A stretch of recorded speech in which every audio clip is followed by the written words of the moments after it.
What's going on, guys? MDLP from the Battle Axe, the Strongman Gym in Miami, where strength is everything. Making another video, which has been the word that I always use for the last 20 years.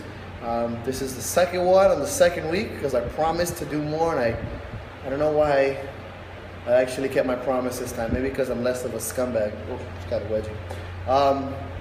Stole this shirt from a friend. I think it's awesome. Whatevs.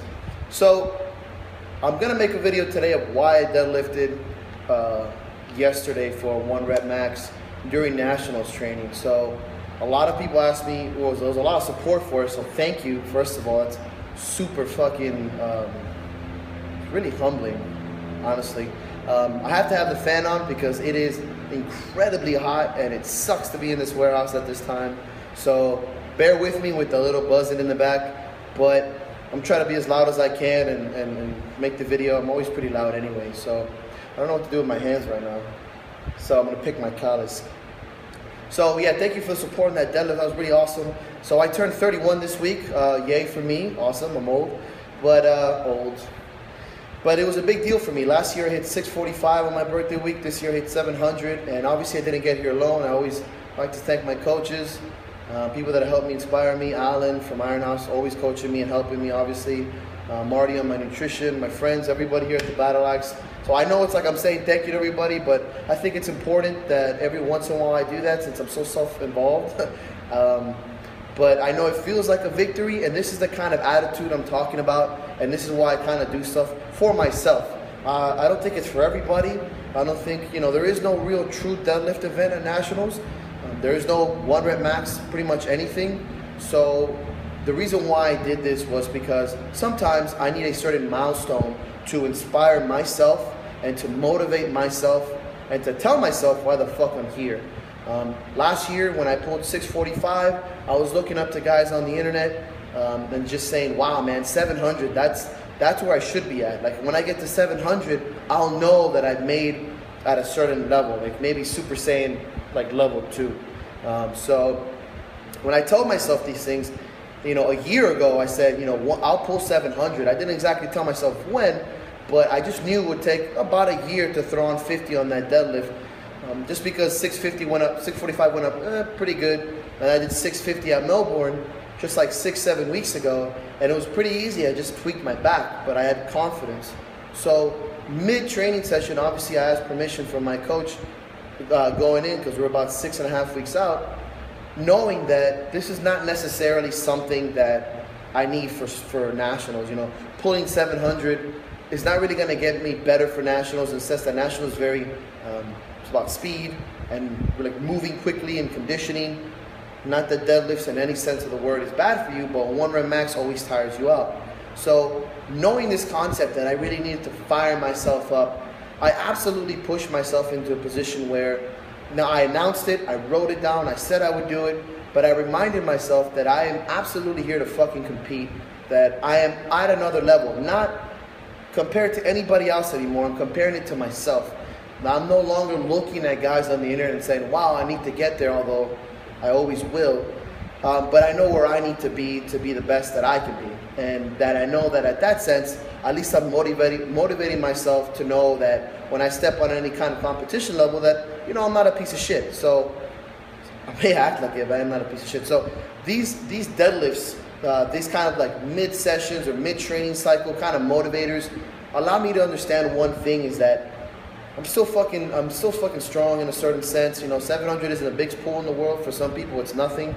But for me, it's a big deal that I'm able to accomplish certain goals that I set out for myself. If I had that list behind me, is kind of being realistic and ambitious at the same time, where I felt like I could do it. I honestly felt it in my soul that this was going to come up, but it was realistic in the sense that it could happen. And it was also ambitious because it's mid-training cycle. I went into it with a tight back. My hip was feeling funny. I had done log clean and presses the day before. I was fucking tired. So it was a very ambitious goal, especially, all things considered. So these things just constantly motivate me to be better. I'm more excited now than ever to compete for nationals. I set a new goal for myself. It's like I set myself to another level. So now my expectations and my changes and my views are all looking forward and higher than they were before. Saying, okay, you're a motherfucker that deadlifts 700 pounds.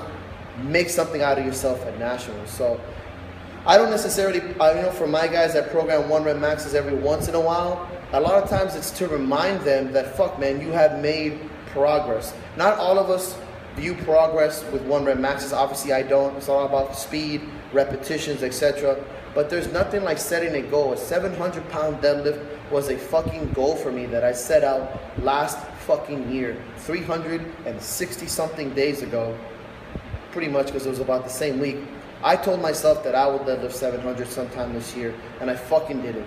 And that is something that I think is important for guys to lay out a certain goal for themselves that it might seem out of reach, but when you fucking hit it, you are so fired up and you are so energized, and everyone around you is fucking energized. If that was a real goal for you, if that was a real thing for you, everyone's gonna feel it. Just like when you're charismatic or you're passionate about something, people feel that shit around you.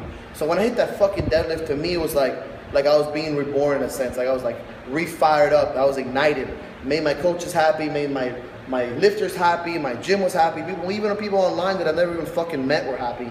That's a really important thing because that means that I know I had more, that it was true, that it was with intention, and so that kind of stuff to me just motivates me, fires me up, and gets me going in the right direction.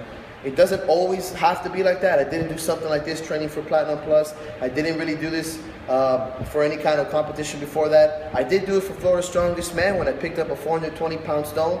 I didn't need to do it, even though stones were in it. I didn't need to do 420. I did it, and it made me so happy and so confident and so fired up, and like at that borderline, like you're just at that teeter line of like not cocky but not like a pussy. You're like confident and you're fucking around that kind of athletic line.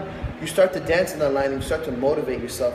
But at the same time, you're humbled because you realize people are humbled and believe in you, and that 700 in the long run might not be anything. So you get hungrier. Now I'm hungry for 800. 700 is cool, man. I got 700. Now I'm planning to rep it, and now I want to get to 800.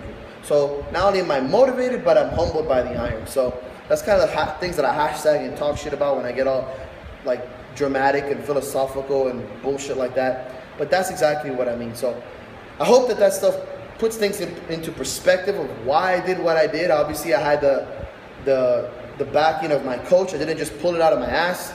He did help me out with it, of course. So it wasn't that something that I didn't agree upon, or that it didn't really make any sense.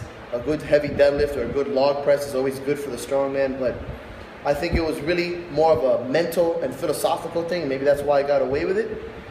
And it's kind of those things that drive you. So I hope that puts some things into perspective. Maybe you'll do the same, maybe you won't. But thank you very much for tuning in to me use my hands and all sorts of Hispanic gestures. So cheers.